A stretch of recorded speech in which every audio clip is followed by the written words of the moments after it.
Hello students, welcome to diploma electrical knowledge. তো আজকে আমরা ডিপ্লোমা ফিফথ সেম ইলেকট্রিক্যাল স্টুডেন্টসদের মাইক্রোকন্ট্রোলার অ্যান্ড ইটস অ্যাপ্লিকেশন বলে সাবজেক্ট আমরা আলোচনা করতে চলেছি। এর ক্ষেত্রে ডিফারেন্ট টাইপের কিন্তু ম্যাথমেটিক্স কিছু প্রোগ্রামিং দিয়ে থাকে। তো ম্যাথমেটিক্স টাইপ প্রোগ্রামিং হচ্ছে find the size of the delay is following program if the crystal frequency is 11.0592 megahertz. এই টাইপের ম্যাথ কিন্তু তোমাদের পরীক্ষায় দিয়ে দিতে পারে। তো সেক্ষেত্রে তোমরা কি করে সেই প্রোগ্রামিং রিলেটেড ম্যাথ সলভটা করবে। তো দেখো, MOV A comma has 55H, এটা হচ্ছে আমাদের একটা 55H হচ্ছে একটা ডেটা, সেটা আমাদের অ্যাকুমুলেটারে মুভ করছি প্রথমে, দেন আমরা অ্যাকুমুলেটার থেকে পোর্ট ওয়ানে সেই রেজাল্টটাকে শো করাচ্ছি। এ কল মানে এগেইন কল ডিলে, মানে প্রথমে আমরা যে পোর্টটা রেজাল্টটা করলাম সেখান থেকে আমরা আবার ডিলে করছি, মানে সময় ডিক্রিমেন্ট করছি, মানে টাইম ডিক্রিমেন্ট করছি।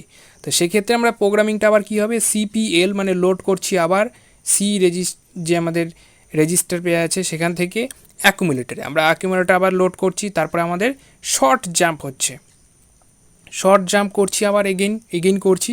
তারপরে যখন আমাদের টাইম ডিলে আসছে এক্ষেত্রে আমরা কী করছি, এমওভি আর থ্রি একটা রেজিস্টার পেয়ার, সেই রেজিস্টারে আমরা সেই ডেটাটা হ্যাজ 200 সেই ডেটাটাকে আমরা মুভ করছি।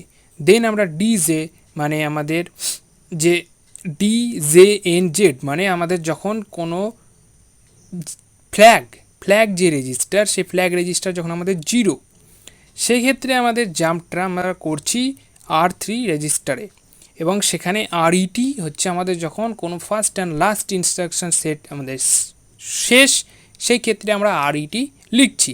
তো এই ক্ষেত্রে আমরা যখন সলিউশন করব, সলিউশনের ক্ষেত্রে আমাদের কী হবে, ফার্স্ট একটা মেশিন সাইকেল থাকবে, সেকেন্ড একটা মেশিন সাইকেল থাকবে, এবং RET লাস্ট একটা মেশিন সাইকেল থাকবে।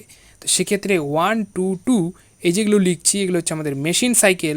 তার কারণ হচ্ছে ফার্স্ট একটা অপারেশান করলাম সেক্ষেত্রে একটা 1, সেকেন্ড একটা অপারেশন করলাম সেক্ষেত্রে 2, থার্ড একটা অপারেশন করলাম মানে সেই 2টাই থেকে যাচ্ছে, মানে এন্ডিং ডেটা। ঠিক আছে, তো দেওয়ার পর আমরা কি করতে পারি, আমাদের ফ্রিকোয়েন্সি ফর্মুলা, সেই ফ্রিকোয়েন্সি ফর্মুলা অনুসারে 2002 ইন্টু 1 প্লাস 2 ইন্টু যে আমাদের ফ্রিকোয়েন্সি যেটা দিয়েছে সেটাকে মাল্টিপ্লাই করলে আমাদের সেখানকার পালসটা বের করতে পারবো। এই পালস মানে এই যে ক্রিস্টালের কথা বলেছি, ক্রিস্টালটা কোথায় ইউজ হয়, আমাদের মাইক্রোকন্ট্রোলারের XTL1 XTL2 যে আমাদের আছে ওটা ক্রিস্টাল বসানোর জায়গা। মানে ক্রিস্টাল হচ্ছে আমাদের এক প্রকারের মেকানিক্যাল সুইচিং ডিভাইস বলতে পারো।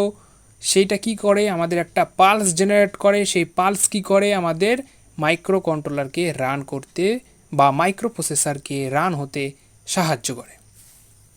ঠিক আছে, তো এই ক্রিস্টালটা আমাদের মাইক্রোপ্রসেসর বা এখানে পাওয়ার মানে মাইক্রোপ্রসেসরের সোর্স অফ পাওয়ার হচ্ছে ক্রিস্টাল ছাড়া মাইক্রোপ্রসেসর বা মাইক্রোকন্ট্রোলারটা রান হবে না। ঠিক আছে, ওর মধ্যে একটা অক্সিলেশন জেনারেট করে। তো সেইটার ফ্রিকোয়েন্সি যেটা আছে তার যে টাইম সেটা হচ্ছে আমাদের এই মাইক্রোসেকেন্ড, 436.255 মাইক্রোসেকেন্ড। তো এটা হচ্ছে আমাদের ভ্যালু।